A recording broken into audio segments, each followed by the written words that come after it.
Welcome, Virgo. This is Regina from Pacific Tarot, getting ready to do your December full moon reading. Full moon in Gemini occurs on the 7th of this month. It is going to particularly impact on your 10th house, the house of your social identity, the way others see you, and your occupation in the social order.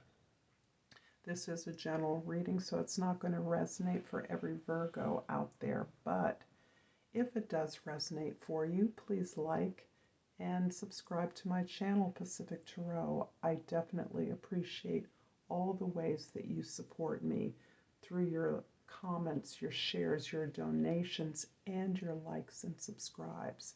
So thank you for that. Virgo, your overall energy for the December full moon is the King of Swords. You are detaching your powerful emotions at this time in order to objectify the direction that you're moving.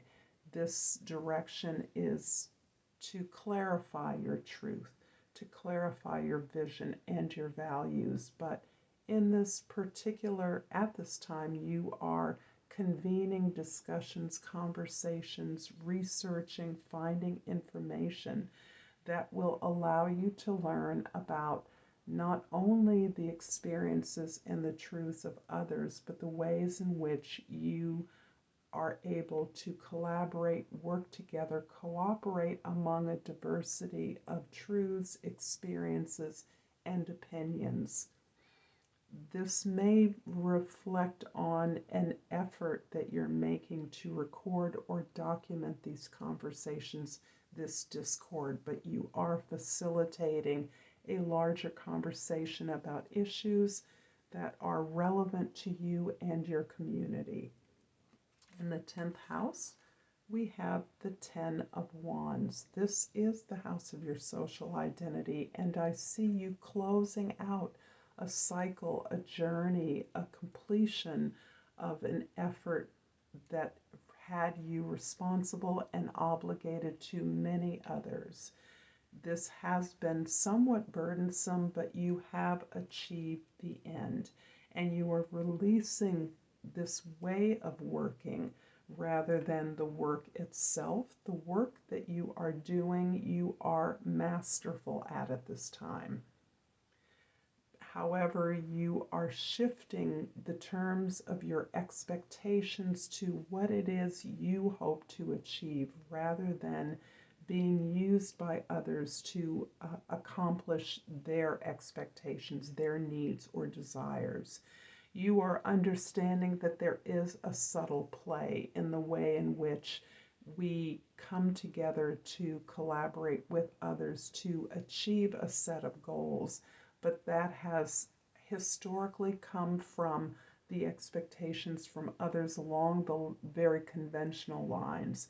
Your conformity, you are re-examining the cost of this conformity so that you now feel that you have done all you can do, all that was expected of you, and you are able to release this way of operating so that you are now free and making space to move to pursue your own desires, exercise your own truth. In the first house, we have justice, and this is coming together in a way that helps me understand that you are addressing some inequity in the area of your work, your employment, your organization, or the impact that your organization or work have upon the world. This is also can include the kind of mistreatment or injustice you received at the hands of the organization or conventional system that you have labored under. You are specifically looking to address an inequality and to bring justice, to convene an entire group to look at issues of justice and fairness. In the fourth house, the house of your home, your unconscious, your family, your roots, the Ace of Cups is indicating an incredible regeneration of energy. This is a release as you complete a cycle of achievement, of accomplishment. This is releasing you to return to feeding and fueling your own passions, your own creative drive, your imagination, and contemplating not only new possibilities that your imagination is producing, but also a sense of joy, pleasure, and a range of emotions that you now feel safe to engage. This can also be a real rebirth of love, a reconnection through family or on behalf of your past, your history, your formation, your coming of age. In the seventh house of significant relationships, the Four of Cups indicates that you are looking at an offer. You are considering an offer, but you are recognizing how much you've changed. You may be looking at a way of returning to something that looked promising in the past, something that never quite came to fruition, that perhaps was a disappointment, but this new offer, again, a renewal of an offer, or the consideration of the attempt to piece this wish together, to revisit this opportunity, is really helping you recognize how much you've changed, and thus whether you really want this or not, whether this opportunity suits you or fits where you're at. The Justice in the first house is clarified by the Lovers in the second house and the Queen of Coins in the third house.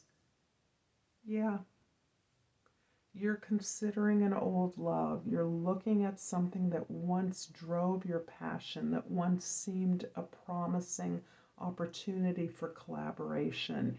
And it's something that never came to fruition, but you're now considering whether what it seemed to be in the past is still the opportunity that your intuition is telling you that it was. This is something that seemed whole and complete in the past, but that you, for some reason, or never came to fruition for a variety of reasons. But you're now considering it. You're now understanding perhaps why that didn't work in the past, and you're thinking about very much whether this is worth pursuing again. Whatever it is, whether it is a relationship or a new opportunity, you are recognizing that you're now in a position to recognize your own best growth, your long-term benefit in this relationship, and that it existed at this time, but that you were not equal. You or the other partner or goal were not ready for this opportunity. You have grown, or a partner or the opportunity has grown in such a way that you feel a union or a connection may be possible. The Ace of Cups is clarified by the Devil in the fifth house and the Four of Coins in the sixth house. The Devil indicates that this powerful friendship may have been replaced by a pattern of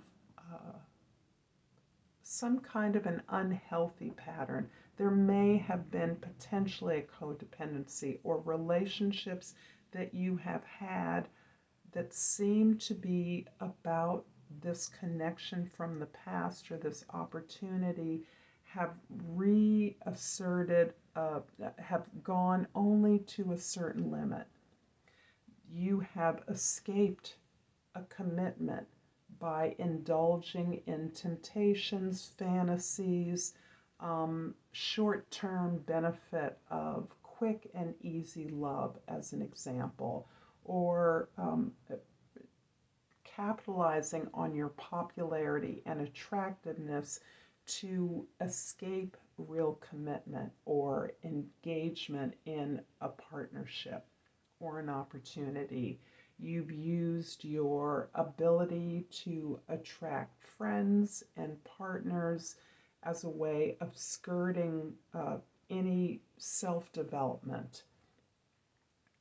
In the sixth house, this is showing that you are very uncomfortable about giving up the way that you have proceeded for a very long time. You are uncomfortable about the idea of commitment to anything other than values at a higher social level. On a personal level, you feel insecure. You have used your accomplishments to protect you from committing and having to grow, engaging in an authentic connection that would have encouraged your growth or teased out a way of developing or building a relationship with others consciously. The Four of Cups in the seventh house is clarified by the Eight of Cups in the eighth house and the Page of Wands in the ninth house. You are moving away from a pattern, and I see following these two fours, you have felt comfortable in your way of connecting to others superficially or more casually. You have shunned a commitment to building something with others, and you are comfortable in your employment using these tools, but you may have also been limited in your working life by your by discomfort with collaborating, with sharing what you have or sharing what you know. You are now clear as you observe this pattern and begin to recognize opportunities around you that you once dismissed or once were fearful of. You have more than anything a desire to grow, to move away from these relationships, circumstances, or community where that is extremely difficult for you to release because of the attachments to it. And I know that sounds contradictory, but despite your fear of commitment, there are obvious deep bonds and connections that you have gained along the way that are difficult to leave, but you recognize there is no challenge here. You're seeking the challenge for greater significance in your life, your work, and you understand that you are emerging with a vision of partnership that could contribute to this new challenge, this new way of growing and addressing the larger issues that are meaningful to you, and in fact that you have come to serve. The Ten of Wands in the 10th house is clarified by the Hangman, and in the 11th house in the Three of Wands in the 12th house. This experience of growth, of release, of looking at those things in your experience that need balancing is forcing you to change your perspective, is forcing you to step back from the larger organizational efforts you're making towards growth, and is helping you to recognize and consciously move to seeing things differently, recognizing the limitations in your perspective, and forcing you to gain a perspective through the ability to facilitate all of this new information, new ideas, to be curious about other ways of doing things. This is helping you to grow this perspective as you seek out and manage this conversation or this discourse that is helping you to align yourself with a higher personal truth and helping you to address the injustices that exist. In the 12th house, you are poised to move in a new direction. You are releasing so much, and this is allowing for a flood of new information, new opportunities, a renewal of your faith and confidence in yourself, and in alignment with greater pleasure, greater joy in what it is that you do. I'm going to finish up this reading, Virgo, with an oracle card.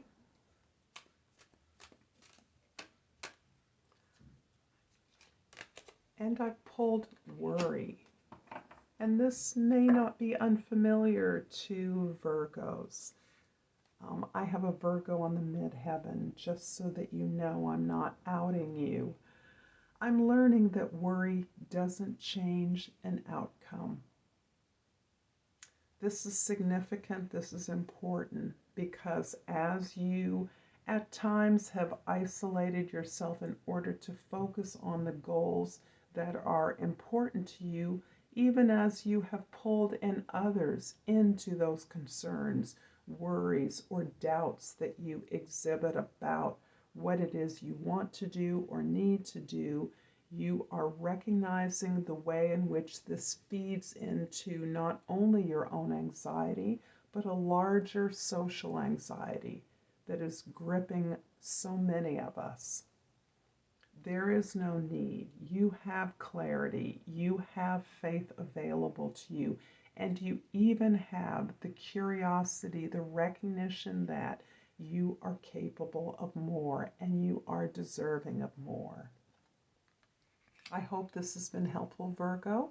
If this reading has resonated for you, please like, subscribe, share, donate, and comment, please, upon my channel. I thank you so much. Until next time, Namaste.